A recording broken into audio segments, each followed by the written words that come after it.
I think that the Georgia mystique and their position as running supreme over the SEC could be at stake. Who said that, Dean? Who said that? Paul Finebaum. That's a lot of words to say Georgia might not beat Texas. Yeah, right. Right. He's trying to get fancy with it, but what he's saying is the mystique. That's such a dumb way to put it. Georgia's the best program in college football at the moment, right? And even if it doesn't win the national championship, it's not a stupid thing to say, hey, Georgia's still probably the best program in the country, just the way that it's competing year in, year out. But he seems to be thinking if Texas beats Georgia, all of a sudden that mantle just gets taken away. I mean, that's essentially what he's saying, Dean. So, I think for me, it's a little bit, I'm not sure I buy that completely. I mean, Alabama, we will not see a run like Alabama's in the future. I don't think, because there's a lot of different reasons why. But I'm old enough to remember, Alabama not winning it in 13 or 14, and them still being the best program in the country. So let's not get too excited if Georgia does or does not win Saturday. It's a long season. I've talked about that a lot. I know people are tired of me saying that. I think that just from my perspective, Texas is a really good team. They're playing at home, and Georgia's not played as well this season as you'd like. That, more than anything, is the issue versus the Texas situation, because if Texas were to beat Georgia, it's not always a linear situation. That you beat someone really when you should, in this case for Texas, doesn't mean that you've passed them. Georgia lost to Florida in 2020. They certainly didn't get passed by them. No. I mean, you're right. Georgia got a tough draw this season.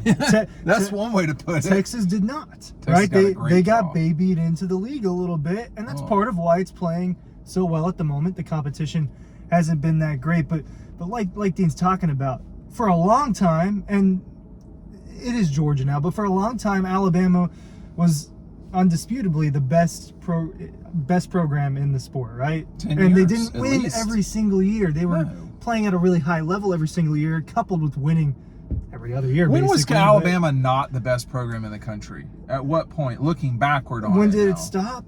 Probably when Georgia beat it in the national championship, right? I mean, that's not that long ago. I mean, you could make the case that Alabama is the best program in the country. I mean, the Alabama doesn't play Texas. LSU doesn't play Texas. I don't think Ole Miss plays Texas. Tennessee doesn't play Texas. Georgia's going to play Ole Miss, Tennessee, Alabama, Texas, Clemson. So it's not at all the same thing. So Paul is doing. I love Paul. I think the stuff he does is great. But part of his job is to create content. He's being asked a question to market on this weekend, which Austin, Texas is going to have a great weekend. We've already talked about that, but I don't know what this weekend will hold. I don't think it's at all out of the question that the Dogs win this game, quite frankly. But I'm not jumping to any conclusions at all. If both teams play well, then I'm not jumping to any conclusions at all. If Georgia doesn't play well, that's a different conversation completely, actually. And I would. Texas makes the most sense, but Texas hasn't beaten Alabama while a league member. They beat them last year. And it's hard to discount two national championships lately. Michigan's not going to win the national championship this year. Alabama hasn't won two in a period of time since 2017.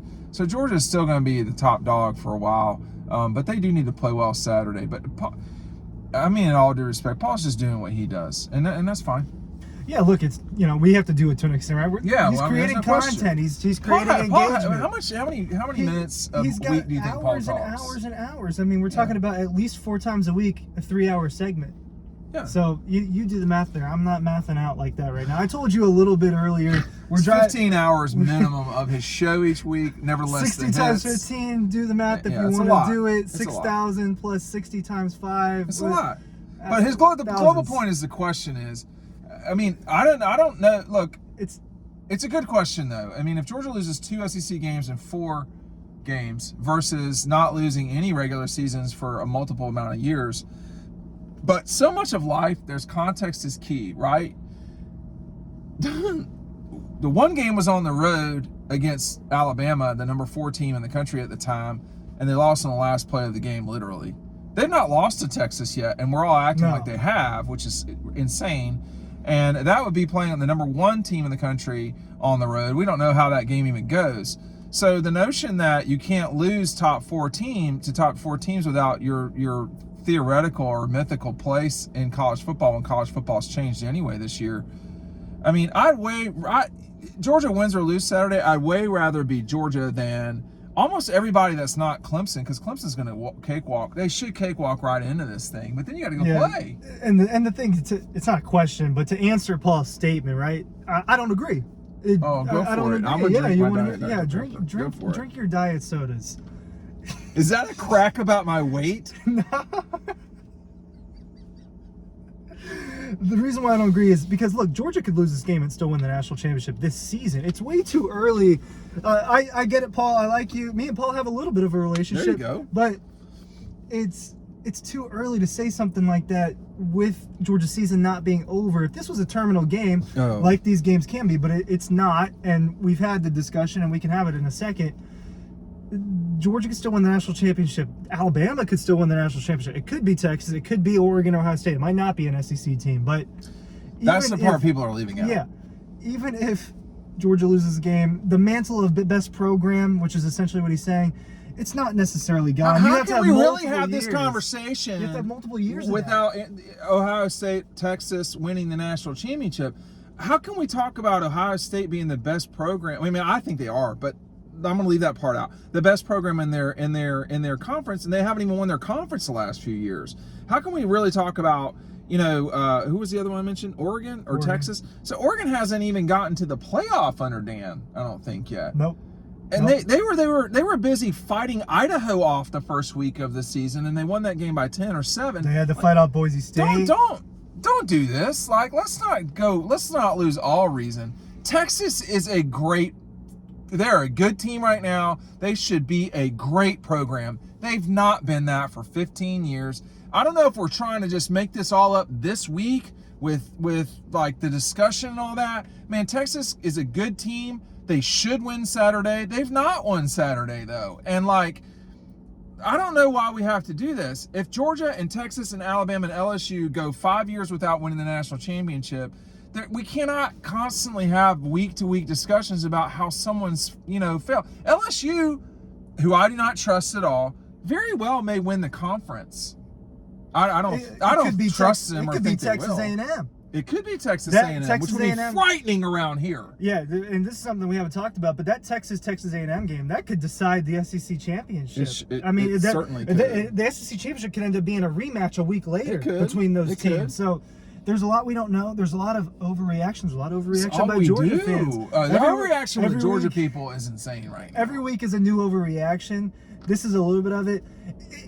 Even if Texas thumped Georgia, it would still be too early to have a conversation like that. Georgia holds that torch right now. Who has Georgia been thumped by lately? Nobody. Who has Georgia gotten their ass whipped by and lost by 10-plus points to? Nobody. It has been since 2021 that they got 2021. Well, the SEC championship in 2021. So, like, I mean, they could. They avenged that weeks later, so it's kind of an asterisk. They could get thumped, but like loss. what? I mean, they won the national championship later that year. This is not dissimilar from that situation. So the overreaction. I watch a lot of. I don't remember Stephen A. Smith's show. I watch enough of it to know that this is what we do now in media, and we do it on Dawg Post too. But like sometimes it kind of gets out of control. I mean, we don't need to talk about the Cowboys every week. We don't have to bring that up. We just don't have to. I mean, the Cowboys, I think, are 2-4, or are they 3-3? They're not good. That's just as good a reason for them to talk about the Cowboys. Is the problem. But like, we don't. But Georgia's becoming now we're that, talking though. About the Cowboys, see, but what I'm trying to say is, Georgia is. Let me spit this out. This was all, and I'm not a conspiracy theorist in any way at all. However, I recognize that you have two huge brands, and probably in terms of fandom, there's probably more Georgia fans plus Texas fans than there are Alabama plus Georgia fans. So why? Because Texas has more people. Yeah. So when you have the ability to stack an F1 race with two of the largest brands and fan bases in America, I mean, this is probably going to get 12 million viewers. It could get 15 million viewers. I think that's high. But let me just say this. Georgia is a giant brand with a very wealthy fan base, and it's people are never going to talk about Clemson or Auburn like this. Clemson won 2 national championships in 3 years, and I remember that very clearly. It was not like this. We weren't stacking F1 races for when they played Miami or Wake Forest or whoever. Wake Forest, Georgia, exactly. Georgia is a property. It's a television product. Period. The head coach is the star. He is Jason Bateman on Arrested Development, and Carson Beck is probably Job. Anyway, that's probably not a great example. Georgia matters more than the Falcons matter. Georgia no matters more question. than Talk the to Hawks the matter. talk to the people in Talk to Atlanta and me. TV. Yeah. The TV people are like, we're not going to go to Charlotte. Someone told me I'm not going to Charlotte for the Falcons Panthers game. The shortest trip. The easiest trip. And I asked why, and I knew the answer was partly because of money. They said Georgia wins. And here's the other thing. You heard earlier today, I'm not going to disclose the person, but the get in for this game right now is $500. The person I know spent $850 for his seat. His brother's seat was another $850. So this is a wealthy fan base. Texas is not a lot of people can do this. Texas can ball out with Georgia on that front and then some. So this is what everyone wants. No one's going to have their feelings hurt if Texas and Georgia go back and forth. No one's going to have their feelings hurt if Alabama and Texas or Georgia. This is what the beauty of what Disney's got with the SEC. Yeah.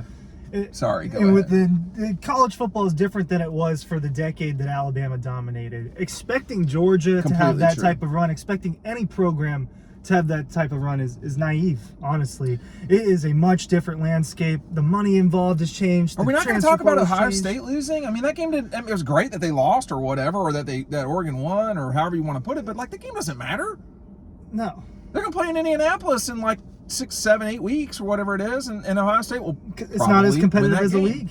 It's just not as competitive as a league. But your point about Ohio State's right, too. They haven't won the league in a minute, and they're, the best program? And they haven't won a national championship in a decade. It'll be over a decade. But how can we determine if Oregon or Ohio State's a better program? I mean, Ohio State lost that game by a point. It takes more than one game to decide that, and it'll take more than one game to decide what Paul Finebaum is saying this could decide. I just would love to have seen Ohio State, Texas, even Alabama play Clemson. Alabama can't play Alabama. Play Clemson, neutral. Not really neutral, but whatever. At Alabama, at Texas. That's 3 top 10s in this week's, and it's not even the middle. We're just past the middle of October. Like, that's an exceptional schedule. We've seen Oregon struggle with Idaho, Boise. Now, they've gotten their act together a little bit lately. Yeah. They do look good, or look good relatively speaking, but I mean, like, I just getting away. It's just getting silly. But this is why it's entertainment. So. Yeah, no, it is entertainment, and that's why we're talking about this too. But it's too early to make a statement like you did at the end of the day, which was the purpose of this video. All right, thanks for watching. We're in the middle of Texas right now.